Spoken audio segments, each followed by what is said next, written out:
Jadi tidak setiap orang bawa Al-Quran, bawa hadis, pemahamannya sahih, belum tentu. Ada seorang ustadz mengatakan, ya, saya akan bawakan hadis yang menunjukkan bahwa para sahabat dahulu berbuat bid'ah. Boleh berbuat bid'ah. Buktinya katanya apa? Dahulu Bilal bin Rabah ditanya sama Rasulullah SAW, "Hai Bilal, dengan apa kamu mendahuliku ke surga?" Kata Bilal, "Hai Rasulullah, tidaklah aku berhadas kecuali aku berwudu. Kemudian aku sholat 2 rakaat." Tuh lihat, berarti Bilal berbuat bid'ah tuh.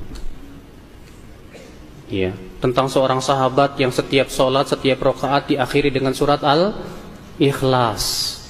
Lalu ditegur Rasulullah SAW, "Kenapa kamu lakukan itu?" Tuh lihat, sahabat ini berbuat bid'ah. Padahal para sahabat itu hidup di zaman siapa? Zaman Rasulullah. Yang membenarkan siapa? Rasulullah. Rasulullah membenarkan dengan apa? Dengan wahyu dari Allah. Lah, Rasulullah sudah wafat, yang membenarkan kamu siapa? Ya kiai, ustaz. Emang kiai dapat wahyu? Ya akhi, tidak bisa dikiaskan Rasulullah dengan siapapun, ya akhi. Rasulullah SAW membenarkan itu dengan wahyu. Allah berfirman, "Wa ma yantiqu 'anil hawa in huwa illa wahyu yuha." Tidaklah Muhammad berbicara dengan hawa nafsunya, akan tetapi ia adalah wahyu yang Allah wahyukan kepadanya. Makanya para ulama mengatakan, kalau perbuatan melakukan suatu perbuatan di zaman Rasulullah, namun Al-Quran diam, para sahabat pun, Rasulullah pun juga diam, tidak melarangnya, berarti itu artinya boleh. Ya. Ikhwatal Islam, saudara-saudaraku sekalian. Jadi kalau kita ingin istiqomah di atas sunnah, di atas jalan yang benar, pahami parameter kebenaran itu siapa. Parameter kebenaran adalah generasi yang Allah langsung puji dalam Al-Quran, langsung dipuji oleh Rasulullah SAW. Siapa mereka? Para sahabat, para tabi'in, para tabi'un tabi'in. Baca oleh kamu, insyaallah ayatnya sering didengar. Was-sabiqunal awwaluna minal muhajirin wal ansar walladzina tabauhum bi ihsan radhiyallahu anhum wa radu an. Dan orang-orang yang pertama kali masuk Islam dari kalangan muhajirin dan ansar, dan orang-orang yang mengikuti mereka. Mengikuti mereka itu maksudnya mengikuti siapa? Para sahabat tersebut. Apa yang terjadi? Radhiyallahu anhum, Allah ridha kepada mereka tuh, Allah ridha kepada mereka. Dan mereka pun ridha kepada Allah Subhanahu wa taala. Dan ayat-ayat dan hadis-hadis tentang masalah banyak, Pak, seringkali dibahas mungkin sama ustaz di sini. Jadikan parameter, Pak. Para ulama saja, mereka semua rujuk kepada para sahabat. Imam Syafi'i rahimahullah sampai berkata apa? Wa ara'uhum lana Ahmad. Pendapat para sahabat lebih terpuji untuk kita.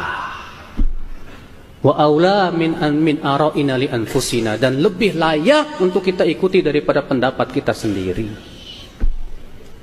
Lihat akhi, saudara-saudaraku sekalian, Imam Syafi'i mengatakan para sahabat lebih berhak untuk kita ikuti. Imam Ahmad juga berkata begitu, Imam Malik, Imam Abu Hanifah, semua ulama sepakat untuk rujuk kepada pemahaman para sahabat Rasulullah SAW. Jadikan itu parameter. Terus gimana dong Ustaz? Bagaimana mengetahui pemahaman para sahabat? Jawabnya tadi kembali kepada yang pertama, menuntut ilmu. Nah, kalau nggak nuntut ilmu gimana, Mas? Terus kitab apa yang bisa saya jadikan rujukan? Kitab para ulama terdahulu, Pak, yang telah menulis dengan sanad-sanad mereka kepada para sahabat Rasulullah SAW. Ada kitab Asy-Syari'ah oleh Imam Al-Ajurri, Ushulus Sunnah Imam Ahmad bin Hanbal, Syarhus Sunnah Imam Al-Muzani, murid Imam Syafi'i. Demikian pula Ibnu Battah, ya, dalam kitab beliau As-Sunnah.